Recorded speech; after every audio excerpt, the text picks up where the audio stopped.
Sans la religion, quel sens donner à nos vies? Pour les écrivains, l'écriture est sacrée. L'écrivain organise le monde dans ses histoires tel un petit Dieu qui règne sur l'univers et donne un sens à nos existences. Bienvenue à Ratureli.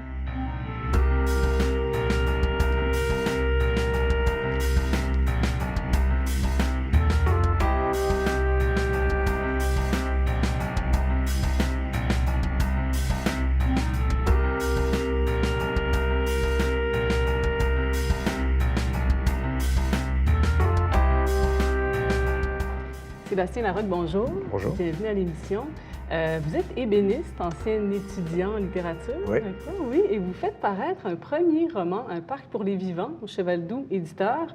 Un roman choral, on peut dire, en fait, plusieurs récits qui s'entrecroisent, plusieurs personnages donc, qui abordent, moi en tout cas c'est comme ça que je l'ai lu, notre rapport au vide, on pourra s'en parler. En tout cas, comment on comble l'absence, hein, parce qu'on est beaucoup dans la consommation qui comble un manque, ou en tout cas l'accumulation de biens, notamment à travers un personnage d'antiquaire, marin. Mais aussi par la distraction, les personnages qui essaient de se distraire d'une façon ou d'une autre. Puis ça se termine avec la fuite de Thomas dans le bois, qui donc, perd sa job, lâche tout, décide de prendre la route. Donc, beaucoup de descriptions d'objets que possèdent les personnages, mais aussi à travers donc Marin, le vieil antiquaire, qui croule sous les meubles, qui dit c'est une maladie, le besoin de trouver et de ramasser. Est-ce que c'est votre cas? Est-ce que vous êtes un collectionneur? Ramasseux peut-être un peu. Justement, j'en parlais à ma blonde dernièrement. On avait, il y a 8 ans, quand on a déménagé de notre maison, on était un peu trop enfermés, les enfants grandissaient. On se rend compte que dans une autre maison, 8 ans plus tard, encore une fois, on croule sous les objets. À un point tel qu'on va peut-être penser à déménager éventuellement. Puis c'est là que tu regardes, dans une maison, il y a beaucoup plus d'objets que d'humains. C'est un peu la relation que je voulais montrer là-dedans, la petitesse de l'être humain par rapport à l'espèce de monde monde d'objets qui s'est un peu construit. Oui. Il y a un portrait de notre époque dans votre livre, obsédé par les nouvelles technologies, entre autres, les messages publicitaires. Vous insérez beaucoup de noms de marques. Ici, vous écrivez « Elle fera glisser pour eux ces tiroirs de cuisine à fermeture automatique de style shaker d'un blanc laqué immaculé qui s'ouvre et se ferme grâce à la technologie du Blue Motion de Bloom. Tout doucement, c'est ça le progrès, la vie. » Donc, il est question de la récupération par les messages publicitaires de ces idées comme le progrès, ou plus loin aussi, on parle d'un parfum d'éternité.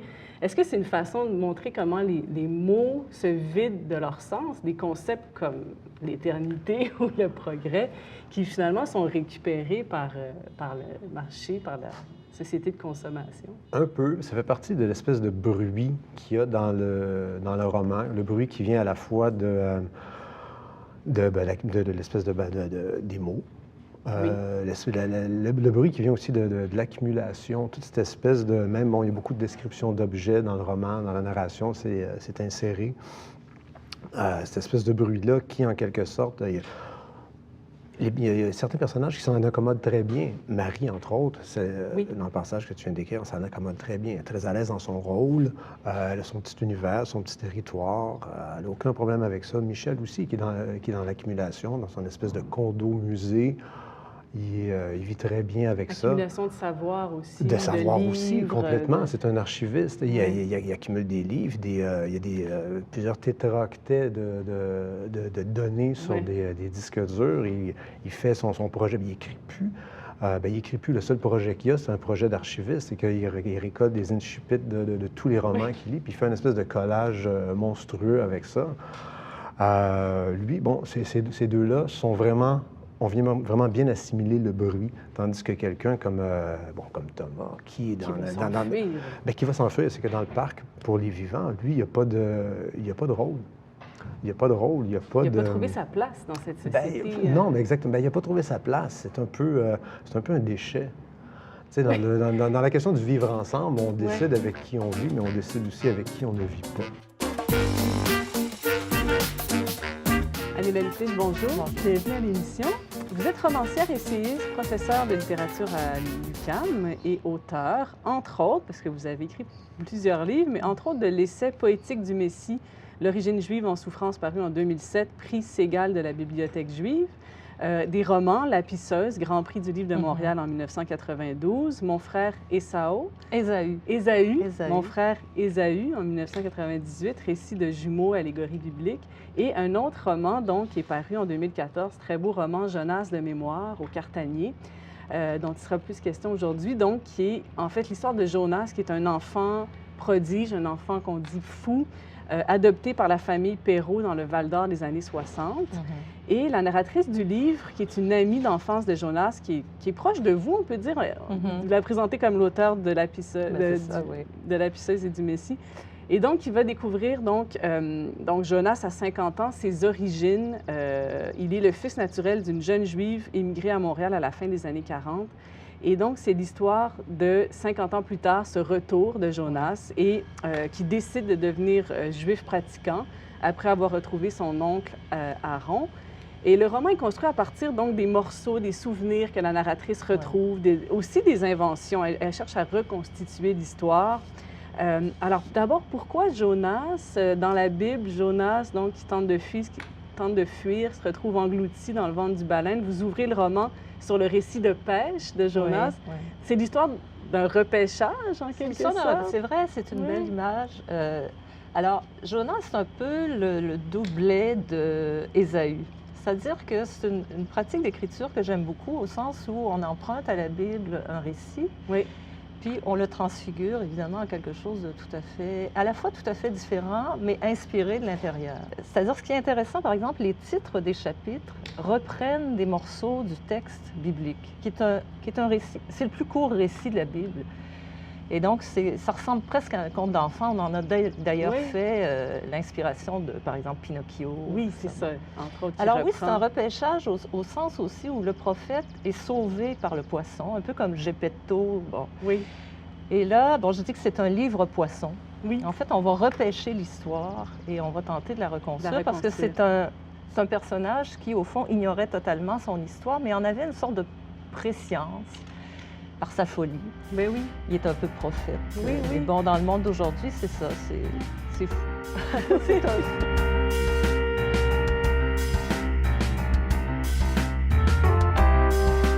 Jean Désy, bonjour, bienvenue à l'émission. Bonjour, ça me fait plaisir. Vous êtes écrivain, médecin et voyageur. Vous avez fait paraître de nombreux romans, récits, nouvelles, des poèmes, dont Un éloge de la forêt et du sacré en 2003. Et là, vous revenez avec La route sacrée, un livre qui est paru chez XYZ, que vous avez coécrit avec Isabelle Duval, qui raconte en fait votre expédition que vous avez menée en 2014 avec le prêtre Pierre-Olivier Tremblay vers l'antre de marbre de la Témiscamie. Donc, c'est un lieu chamanique connu depuis des milliers d'années, visité par des Inuits, des Cris. Une route qui a été aussi parcourue par le Père Laure au 18e siècle. Alors, une expédition qui vous a mené à Sainte-Brigitte de Laval, Chibougamau, en passant par Sainte-Anne-de-Beaupré, Chicoutimi, Mistassini. D'où vous est venue l'idée de ce pèlerinage? Il y avait un goût de retrouver sens sacré? En fait, il faut dire que, pour faire une réponse longue, là, que moi, je travaille dans le Pays Cri depuis 35-40 ans comme médecin. C'est comme ça que j'ai pu vagabonder beaucoup chez les Cris, mais surtout à Waswanipi, mais j'ai travaillé aussi à Mistassini, à Ojibougoumou, à Chisasibi. Et l'antre de marbre dont on parle, c'est sur le bord de la rivière Témiscamie. C'est pas très, très loin de Mistassini. En fait, c'est dans le Pays Cri. C'est dans le Nuchemi-You, l'inland Cri. Et moi, j'ai entendu parler de l'antre de marbre et de la colline blanche, parce que l'antre de marbre, c'est une série de grottes. Mais l'antre elle-même, c'est une grande grotte qui est creusée dans de la quartzite pure, d'une colline, c'est une petite colline sur les bords de la rivière Témiscamie. C'est Louis-Edmond Hamelin, mon mentor, le géographe qui vit encore, là, qui a 93 ans, qui, en lisant Louis-Edmond, j'avais lu un texte de Louis-Edmond qui s'appelle « Le Witchwap du Tchemanitou », qui parle de l'antre de marbre. Lui, il l'a découverte, il en a entendu parler dans les années 50. Il était allé en avion au début, puis après ça, il est allé en canot avec des guides. Puis c'est comme ça que j'ai entendu parler de l'antre de marbre. Mais en allant travailler chez les Cris, j'ai un grand ami qui est médecin, mais qui est assez chaman, là, qui s'appelle Gérald Dion, qui m'a amené, il y a plusieurs années, à l'antre de marbre en canot, parce qu'il faut y aller en canot, il n'y a pas de route. Puis là, on s'était dit qu'on irait faire un livre. Et pour finir, bien, comme le Père Laure, un jésuite en 1730, avait fait dans ses relations, décrit son voyage avec des Inuits, mais de Tadoussac jusqu'à l'antre de marbre, c'est un voyage de 3 mois. Bien là, on s'est dit pourquoi on ne refait pas ça, mais en Version plus petite. En 2014, c'est vraiment pas une grande expédition. On avait une roulotte, on a jasé, on était 3. On avait avec nous un espèce de théologien, mais rigolo, qui se baigne tout le temps. Là. On a pris la peine de passer par Pessamit pour rencontrer un Inou, Ronald Bacon, avec des visions assez chamaniques. Et là, on s'est rendu à l'Entre-deux-Marbres en canot. C'est que la dernière partie, ça s'est fait sur le mode traditionnel. Et c'est comme ça que l'idée du voyage, de l'expédition, et aussi, tant mieux s'il est né un livre. Oui. Un livre à 4 mains, là, mais 3 personnages. Louis, le prêtre est très présent là-dedans parce qu'on l'a interviewé, on l'a enregistré. Puis c'est sa parole religieuse qui est gardée. Oui. Mais j'aurais jamais voulu faire un livre strictement religieux. On s'interrogeait sur le sacré et sur le rapport au sacré, puis notre rapport tous à la spiritualité.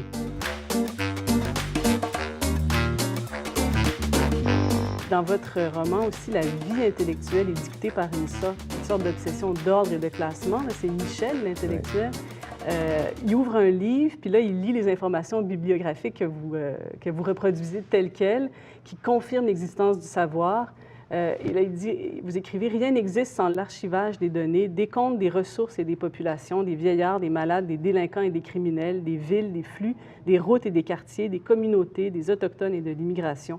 Grâce à une cote, on retrouvera aussi ces ouvrages dans les rayons de bibliothèque. » Donc, le savoir aussi se réduit à une cote. D'ailleurs, j'ai déjà entendu quelqu'un qui parlait de son œuvre en ISBN.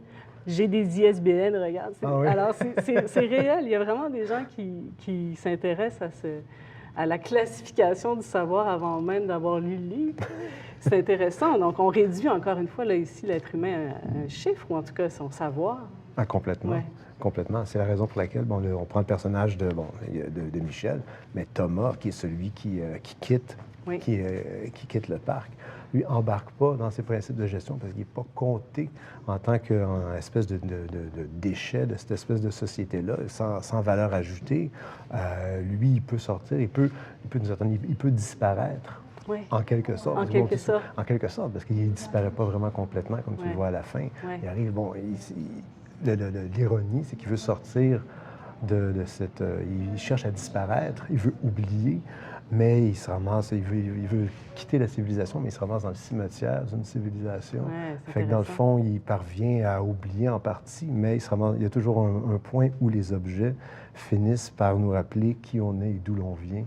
Fait que c'est une disparition partielle. Oui, c'est intéressant. Mais vous écrivez aussi que la pensée n'est qu'un bazar, en décrivant les habitudes de lecture de Michel, qui butine de roman en roman, et qui compte le nombre de pages qu'il lit à la minute.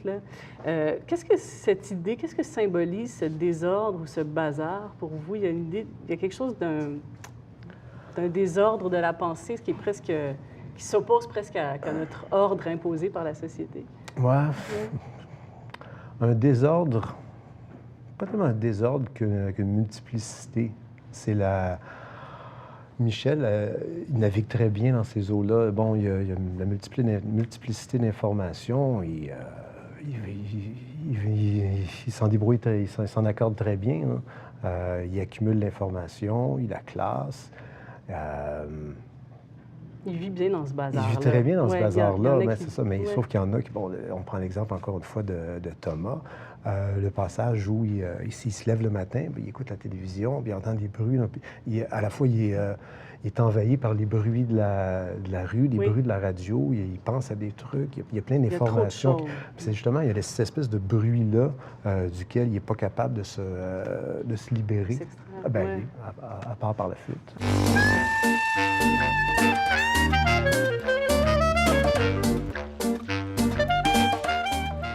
Mélanie Clich, vous vous intéressez au judaïsme, à l'histoire biblique. Est-ce qu'il y a là-dedans un désir de retrouver un sens sacré ou une certaine spiritualité, ou vous vous intéressez uniquement au récit? C'est-à-dire que la dimension sacrée dans le judaïsme, elle est toujours un petit peu suspecte. C'est-à-dire qu'elle existe, mais on la distingue de la sainteté. Sainteté, pas du tout au sens moral, mais le livre est saint, par exemple. Ça veut dire qu'il nous met en relation avec la transcendance. Et là, à partir de là, on peut travailler le texte, le commenter, etc. Comme la grande phobie du judaïsme, c'est l'idolâtrie, le sacré est toujours susceptible d'engendrer l'idolâtrie. Donc, mais moi, je n'ai pas un rapport sacré au monde et au texte, mais un rapport à la transcendance laïque, oui, et à l'interprétation. Donc, c'est ça qui m'intéresse beaucoup dans cette pensée juive, donc d'une tradition où on commente sans cesse et on commente les commentaires. Et par exemple, les grands rabbins connaissent par cœur non seulement la Torah, mais les commentaires et les commentaires des commentaires, ce qui n'est pas du tout mon cas.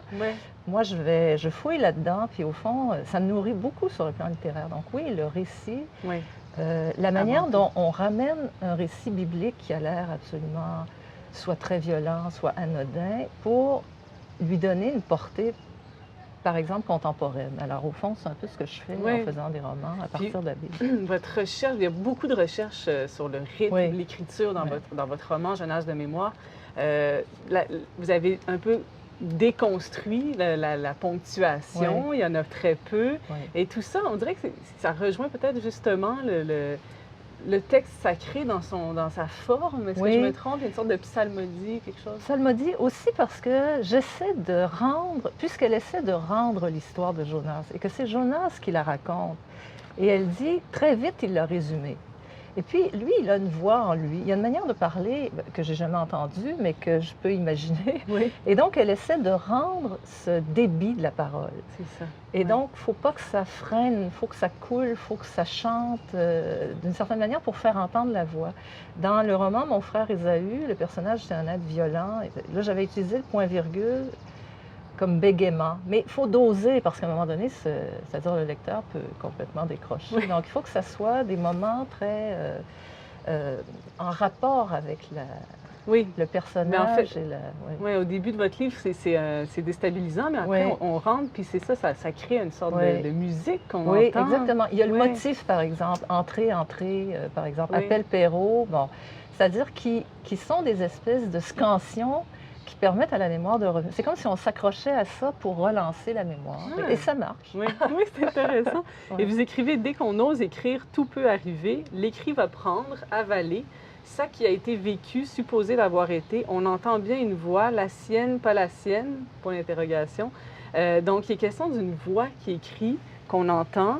Et on peut dire que c'est vraiment un livre, Jonas de mémoire, sur l'écriture, sur l'acte d'écrire et comment ça se manifeste. Oui, exactement. Parce que c'est un grand mystère, au fond. C'est un grand mystère. Autrefois, on parlait des muses, de l'inspiration. C'est vrai qu'il y a quelque chose qui fait que je comprends que les poètes aient parlé de ça. Mais si on ramène ça sur un mode très concret, je pense que c'est l'effet de la lettre. C'est-à-dire que quand on écrit, on est emporté par un phrasé. Moi, j'aimais beaucoup vous parler de déconstruire. J'aimais beaucoup quand je rouvrais l'ordinateur, par exemple, pour travailler, défaire ce que j'avais fait pour essayer de rejoindre au plus près. Oui, j'ai pas peur du tout de ça. Moi, je rature Élie. Et je rature, je réécris, jusqu'à ce que j'ai l'impression que ça soit assis musicalement. Jean Désy, dans votre livre « La route sacrée », vous faites une espèce de retour vers un mode de vie nomade.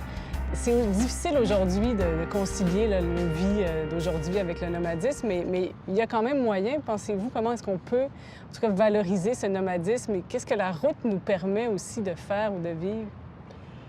En fait, c'est une grande question, ça, réfléchir sur le nomadisme. Puis c'est vrai tout à fait, comme vous le dites, que l'univers dans lequel on s'insère, pas juste au Québec, est un univers plus sédentarisant que jamais. Les sociétés, tous, sauf exception, sont sédentarisantes et sédentaristes. Ici, au Québec, ce qu'il faut dire, c'est qu'on a une chance hallucinante d'avoir des groupes comme les Cris à la baie James, comme les Inuits sur la Côte-Nord, qui reprennent contact avec leur nomadisme foncier. J'ai jamais dans ma vie, moi, rencontré de groupe aussi nomade que les Cris, les Inuits. Il y en a ailleurs, je sais qu'il y a des Touaregs que je connais pas. Mais donc, pour répondre à votre question, si on sent en soi une fonction nomade développée, comme moi, j'ai découvert ma fonction nomade sur le tard en ayant la chance de vivre chez les Cris et les Inuits, puis les Inuits, puis j'ai découvert que j'étais nettement plus un nomade qu'un sédentaire. Pour être heureux, moi, il faut que je sois en état de nomadisme. Mais comme je dois m'insérer dans une société sédentariste, bien là, je joue le jeu d'être pigiste, puis de vagabonder, puis d'être en situation de pas grande sécurité relative vis-à-vis d'une job en particulier. C'est une vie nomade. La réponse aussi la plus intéressantes, entre guillemets, ou celle qui serait la plus chouette pour des gens qui aiment la littérature comme vous, puis les littéraires, puis le monde de la poésie que j'aime par-dessus tout, c'est que je suis persuadé que les humains ont créé un jour la littérature et que la poésie s'est mise à exister parce que c'est pas toujours possible de vivre dans le réel physiquement sa fonction nomade. La littérature, la poésie, le monde des romans, le monde de cet univers-là est un univers qui ouvre au nomadisme. C'est qu'on peut être paralysé, on peut avoir pas de sous du tout pour prendre l'avion parce que ça arrive, mais là, on peut voyager et être nomade. Voici une aide fascinante à la fonction nomade. Le hic que je dirais, c'est que les humains sont complexes, puis je suis pas certain qu'on peut se permettre de rester toujours nomade spirituellement ou dans l'esprit si on est vraiment nomade. Fait que quelque part, ou bien on bouge à pied puis qu'on décide de faire Québec-Montréal à pied. Il y a du monde qui font en bicycle. Le chum de ma fille, il a fait la traversée du Canada en bicyclette. Oui, il y en a voici un nomade. longtemps. Mais il n'y avait pas 85 ans, là. Mais donc, je pense que le lien entre le nomadisme mental et le nomadisme physique est essentiel pour réaliser ce nomadisme-là. Mais la littérature, pour beaucoup de monde, est sûrement un lieu de voyagerie, de rêverie et de nomadisme. Puis dans un monde qui, lui, propose la sédentarité, mais une sédentarité sérieuse, là. Oui. Sérieuse, mais tellement sérieuse que... Problématique. À 24 ans, quand on a la chance d'avoir une permanence, là, on se dit, oh, ça va aller jusqu'à 59 ans ou 66 ans. C'est ce qu'il m'a fait. Ah, là, je suis caricature.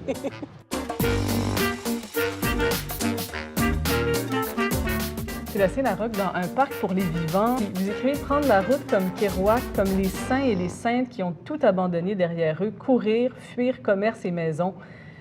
Est-ce que prendre la route, c'est une façon de retrouver le chemin du vivant dans votre roman? La question de la route, il y a tout un imaginaire quand même assez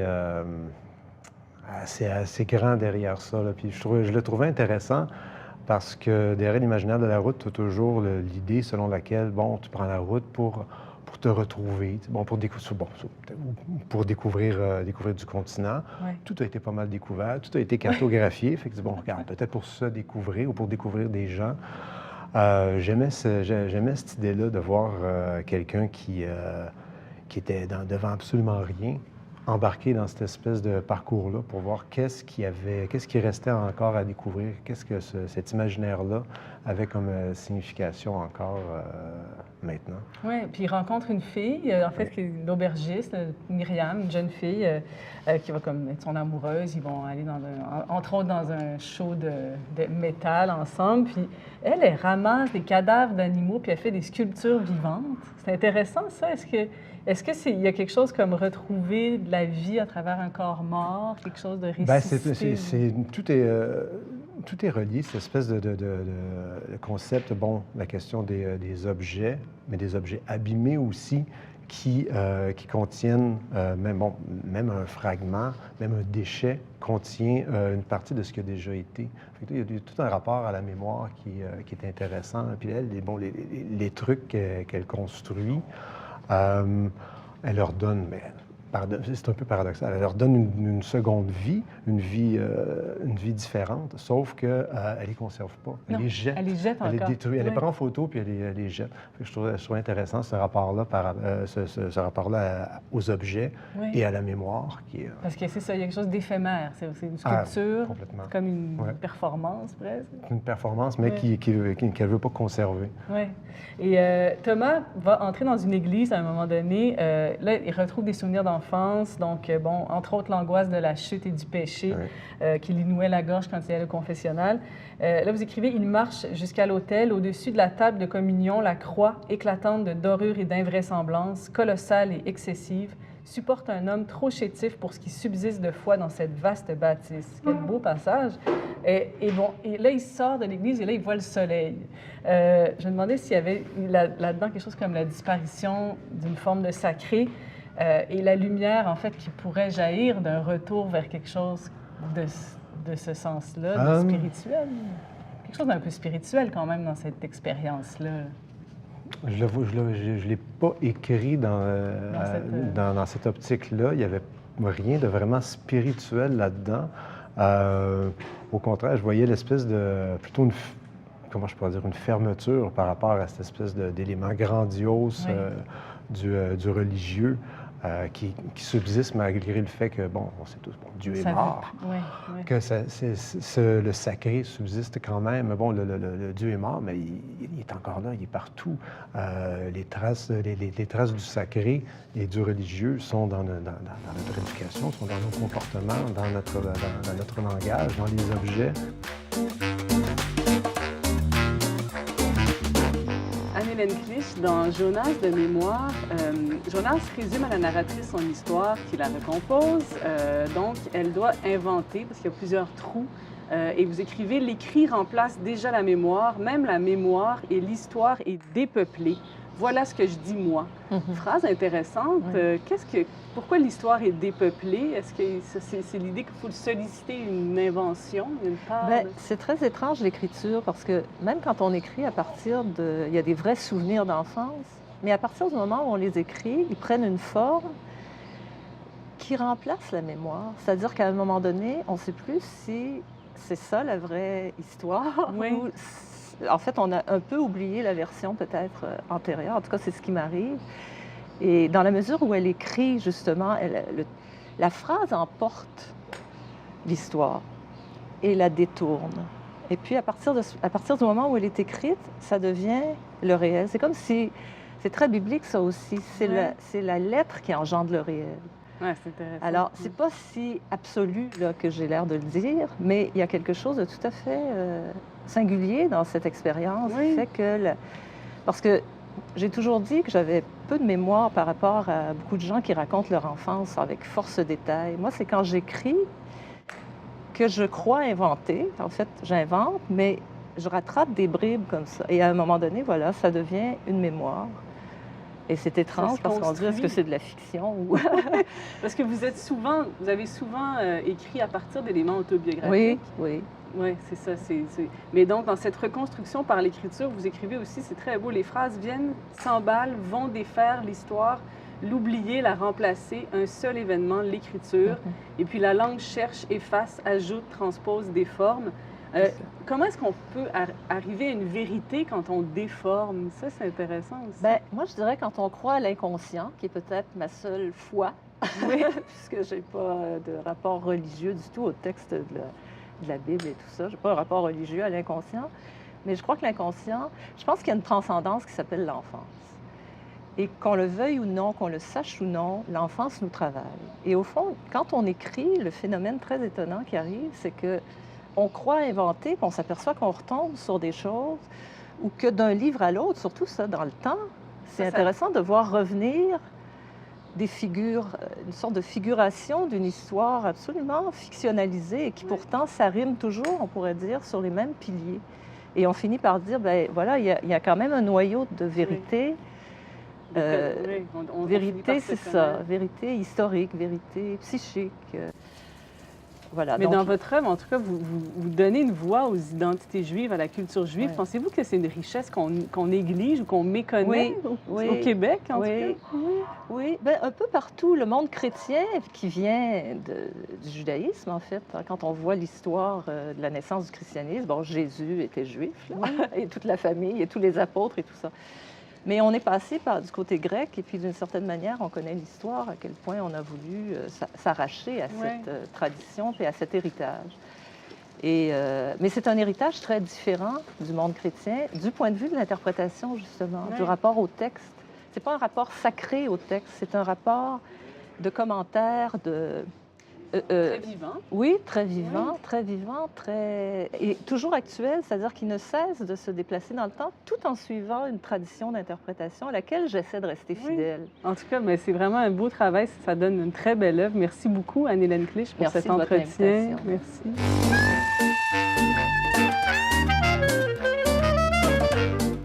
Jean Désy, dans votre livre « La route sacrée », vous écrivez « Le sacré est affaire humaine. Chaque être humain a le pouvoir de profaner comme de sacraliser le monde qui l'entoure, de même que son propre monde intérieur. Et à mon sens, la notion de sacré dépend d'une vision du monde bien particulière, celle d'être ou de ne pas être dans un rapport de plus grande harmonie avec le monde, avec soi, au cœur du monde. » Donc, dans cette conception, le sacré n'a pas besoin de religion. Exactement. Moi, ça me touche que vous osiez citer cette vision du sacré. C'est important de le dire parce que la route sacrée, le livre traite du sacré, ça s'appelle la route sacrée, Oui. de spiritualité en général et aussi inévitablement de religieux. Mais c'est certain que, vu comme ça, jamais aucune religion est nécessaire. Puis on est dans un moment, pas juste au Québec, là, mais partout sur la Terre, où on sent qu'il y a des difficultés avec les phénomènes religieux. Tout ça. Oui, on peut dire ça. Mais Ouais. si on veut parler du sacré en soi, dans notre rapport sacré au monde, ça, ma conviction profonde, c'est que si on sort du sacré, si on n'accepte pas de toucher au sacré, parce que la grande question, c'est est-ce que le sacré est sans les humains? Ça, c'est une grande question d'ordre mystique. Aussi, oui. Mais considérons là, que les humains ont le pouvoir d'être dans le sacré, de sacraliser ou d'être dans le profane et de profaner. Puis si on se préoccupe, admettons, de l'avenir de la planète, de changement climatique ou de pollution, on sent que toute vision plus sacrée du rapport entre un humain, un groupe, puis la nature et sa nature augmente les chances d'harmonisation. Mais forcément. Mais ça va de soi. Puis ça va de soi pour les gens qui s'interrogent sur le sacré, les religieux, les gens et les philosophes, beaucoup de poètes. Je ne suis pas certain que ça va de soi pour plein de monde qui, dans le fond, accepte d'avoir un moment sacré lors d'un baptême ou d'une naissance ou d'un mariage, même s'il n'y a pas aucun phénomène religieux. Il faut absolument, à mon point de vue, élargir le sens du sacré. Oui, oui. C'est un peu ce que vous faites avec ce livre-là. Oui, puis en même temps, moi, mes amis, j'aime profondément les poètes, les littéraires, les artistes, les peintres, les musiciens, parce qu'il me semble que je conçois mal qu'un artiste puisse être en dehors du sacré, d'un certain sacré. Mais là, oui. La définition, ben, en fait, là, vous avez lu celle que je donne, grosso modo, on pourrait en donner 1000 autres. Puis après ça, ben, je suis obligé de dire que la grande question, c'est est-ce qu'il y a un sacré avec un grand S qui dominerait les rapports entre chacun des humains et son sacré et son profane? Merci beaucoup, Jean Désy, pour ce bel plaisir, entretien. Chaîne.